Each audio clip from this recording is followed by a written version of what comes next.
বিচার বিভাগ সংস্কার কমিশন রাষ্ট্রপতির ক্ষমতা প্রদর্শনের যে ক্ষমতা রয়েছে তা নিয়ন্ত্রণের প্রস্তাব দিয়েছে। আজ বুধবার প্রধান উপদেষ্টা ডক্টর মোহাম্মদ ইউনূসের কাছে প্রতিবেদন জমা দেওয়া হয়।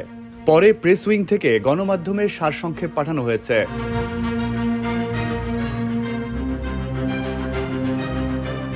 ২৮ দফা প্রস্তাবের ৬ নম্বরে রাষ্ট্রপতির ক্ষমা প্রদর্শন বিষয়টি রয়েছে। আদালত কর্তৃক চূড়ান্তভাবে দণ্ডিত অপরাধীদের জন্য রাষ্ট্রপতির একচ্ছত্র ক্ষমতা নিয়ন্ত্রণের উদ্দেশ্যে একটি বোর্ড গঠন করার জন্য বলা হয়েছে। এই বোর্ডের সুপারিশের ভিত্তিতে রাষ্ট্রপতি ক্ষমা প্রদর্শন করবেন।